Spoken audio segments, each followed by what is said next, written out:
Black Clover's anime adaptation is infamous in the anime community for its beginning.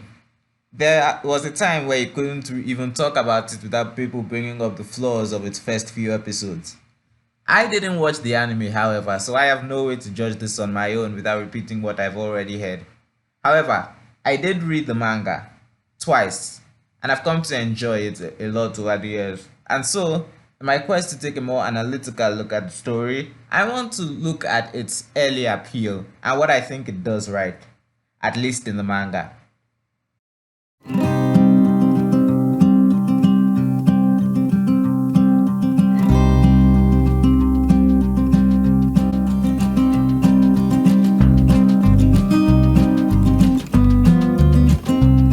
Anyone who looks to take up writing as a serious profession knows that the first impression your story leaves is important for building up the audience's expectations and getting their attention.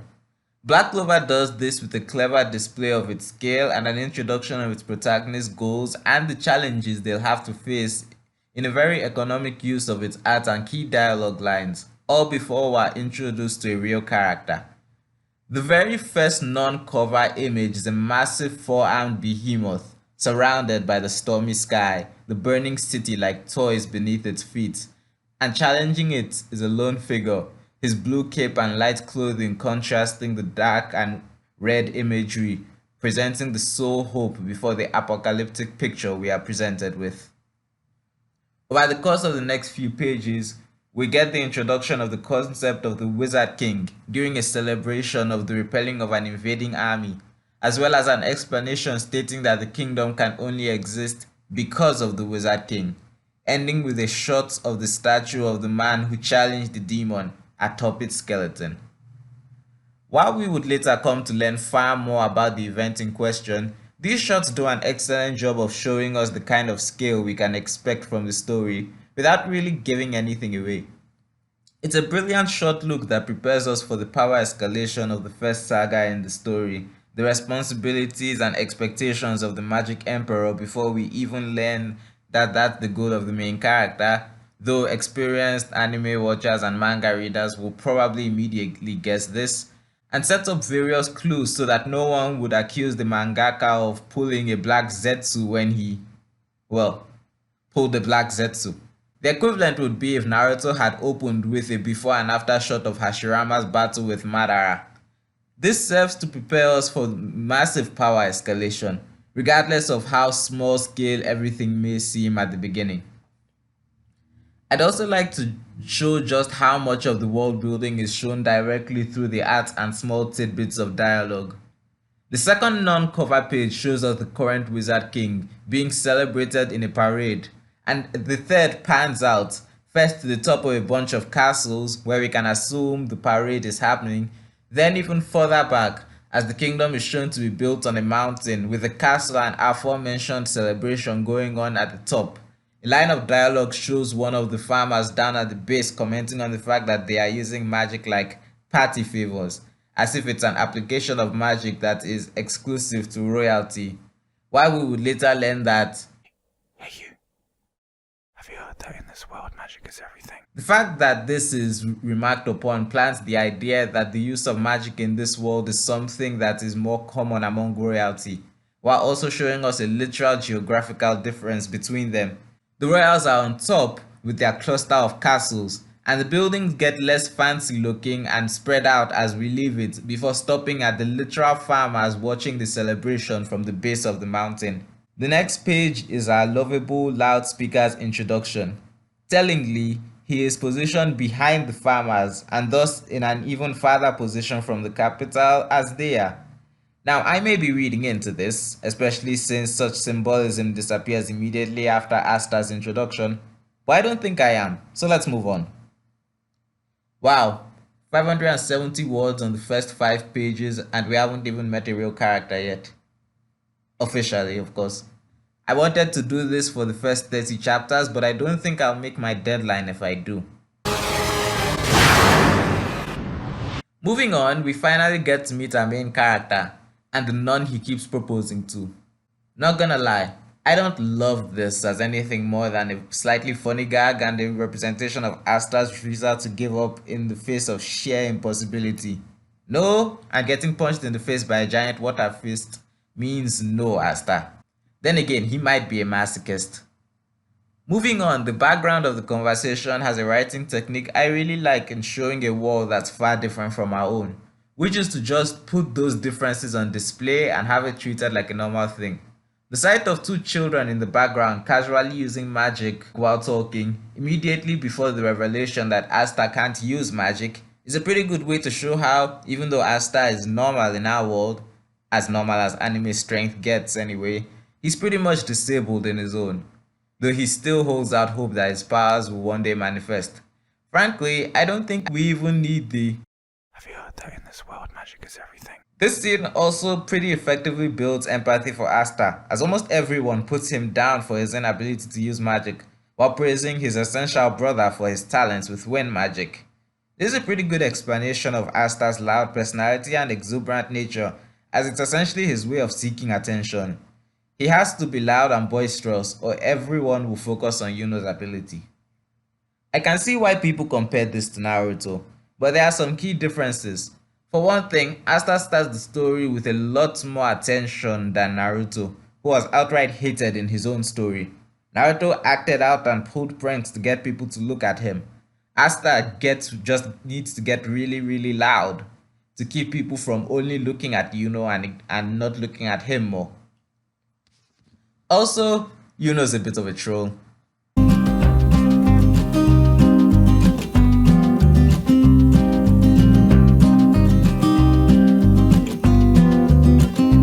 Black Clover also uses this to deliver exposition without insulting the intelligence of the characters.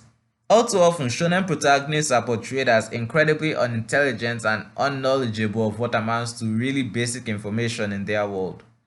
At best, you have Luffy, whose ignorance is treated as a flaw he needs his crew's help to overcome, all mitigated by the fact that he's constantly entering new cultures which he had no way of learning about beforehand. He probably won't care anyway, but that's just him. At worst, you have Naruto, who wants to become the ninja president and has gone through formal education but doesn't know what chakra is. Now I'm unclear as to how he became a ninja if he somehow didn't once hear about the main power source for ninjas in his world, or if he did hear about it and simply chose not to pay attention. Either way, it's like having a student from a nursing school asking what plasma is on their first day as an intern. Here, the exposition is worked into the characterization of everyone around Asta, as people putting him down, with Sister Lily trying to give him hope. We learn magic manifests with age, which will become important in Gauch's arc later on. We learn Asta is physically capable, but no one cares because it's not magic. Definitive confirmation that nobles and royalty have more magic than commoners, and most people just accept that they have better opportunities, and the existence of grimoires as something to amplify one's magic. All told in a way that suggests that Asta isn't ignorant of these things, he just doesn't want to let them get in the way of his dream. Not to say Asta is a genius, but it's nice to receive exposition that doesn't make me question the intelligence of all the characters involved.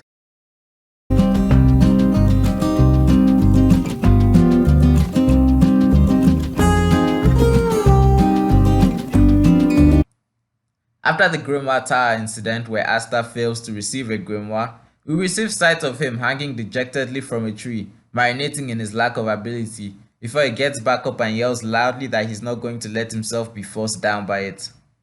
That's a coping mechanism if I've ever seen one, and an admirable one at that. It's quite clear that being unable to do something and being constantly put down for your lack of ability, despite it being something you have no control over, would have negative effects on anybody. And Asta copes by a sheer, almost bullheaded refusal to give up on his dreams in order to avoid spiraling into depression.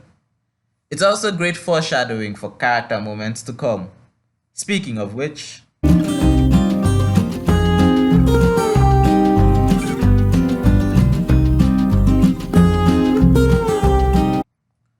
hope in the face of a complete lack of support and constant failure can only bring you so far before you have no results to show for it. But Asta was able to hold on to that hope because in his mind, when he finally got his grimoire, his work would be rewarded.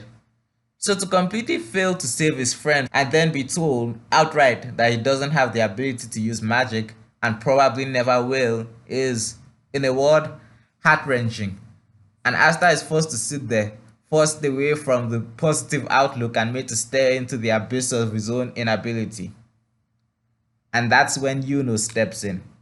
In a previous video where I compared Yuno and Sasuke from Naruto as rivals, I said that the current form of Yuno and Asta's rivalry is less of one person trying to reach the other and more like two people locked in a race trying to reach their goal before the other does. And it takes two people to run. In this way, Tabata makes effective use of audience expectations. Most people who read Black Clover are probably aware of Naruto, and so would be aware of Sasuke Uchiha, the quintessential dark-haired introvert everyone loves for their talent over the main character. And so they'd expect Yuno to be equally disdainful, even subconsciously. This expectation would thus be shattered, because Yuno isn't a traumatized kid with all the psychological issues of a war veteran and the social skills of an aggressive dog reacting to the class clown. Yuno is essentially Asta's brother and actually sees him as such, as well as idolizes him for his determination to never give up.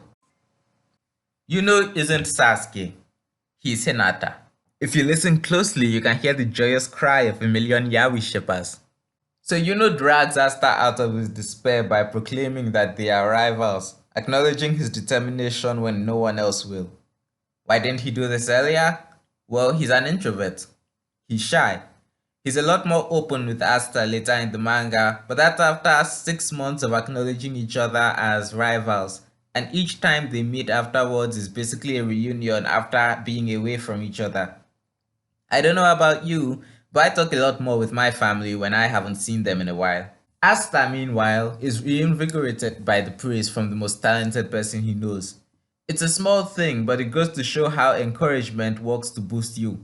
It says a lot that it's only after Yuno snaps Asta out of his funk that the 5-leaf grimoire shows up.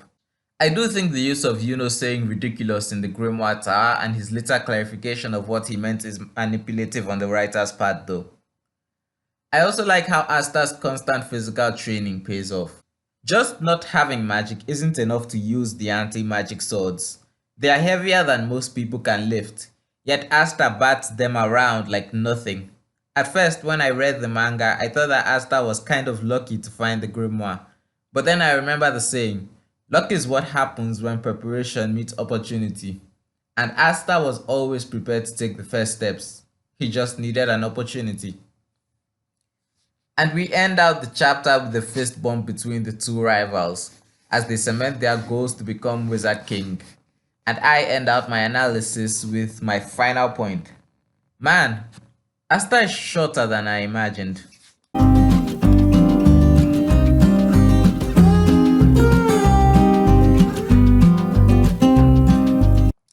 Wow, 1900 words. I had a lot to say. If I were to summarize my thoughts on Black Clover's first chapter, it would be that it's a very well told beginning. And while it does share various traits with similar manga, digging deep into it will reveal the subtle or in-your-face differences. Having read the manga up until chapter 257, I can see the various clues left behind that hint as to the greater plot and even more character beats to come. As I continue my journey into rereading the manga, I may do more chapter analysis like this if this video gets a good reception.